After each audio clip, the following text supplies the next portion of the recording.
Catherine, like you teach actually a lot of different languages and you're kind of involved in a lot of languages, especially in the library. I often meet people who code in more than one programming language.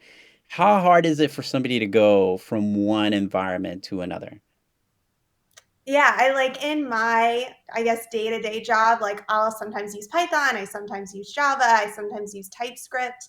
And so it really, a lot of times it's not about like the language that you're specialized in or that you're solving. It's like, what is the problem you're solving? And then Mm. what is the right technology to apply to that problem? And sometimes it will be Java, sometimes it will be the new language that just got released. You just never, you just have to look at the problem and see what you can use to solve it.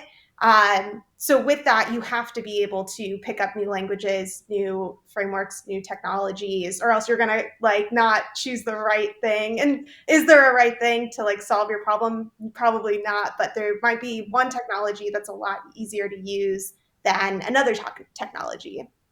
That's a Um, really good point. Yeah. And I think that a lot of people don't know this, but in bigger corporations, you actually are maybe more of a problem solver.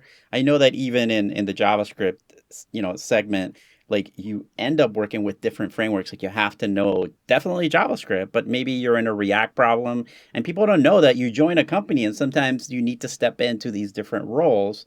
So like having those different languages in your background is it's a great thing and people want good developers, not necessarily like good Python people, although that's great. Don't limit yourself to just one thing. What do you think about this topic, Krista?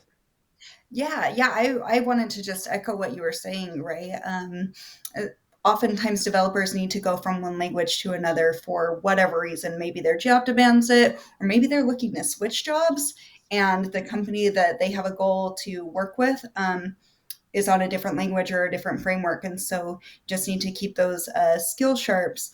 And there are a lot of resources out there that can help you pick up a second, third, fourth programming language. Mm. For example, LinkedIn Learning has courses on transitioning from C Sharp to Python or Java to Go, or there's a course coming out this month that's transitioning from Java to Kotlin. So whether you're on those like legacy languages or you're picking up some of the newer languages and you want to have a broad skill set on your resume, you can find those learning resources out there and obviously with us too.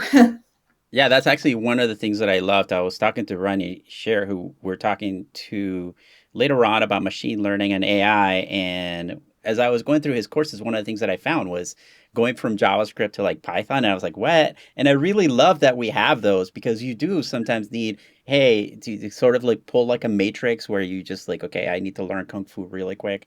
And you go, oh, these are the, I can do this. Like these are the main differences. It's still programming. Like you learn how to do programming, you're going to be able to learn the syntax a little bit. Something, like Copilot might be able also to help you. It does a really good job of sort of showing you how things work with other languages. So I do love that we have. I mean, I want to pat myself on the. It's not really even me, but I don't want to pat ourselves on the back. But I do love that we have those. Hey, go from this to this and learn the differences. Those are really, really useful to people.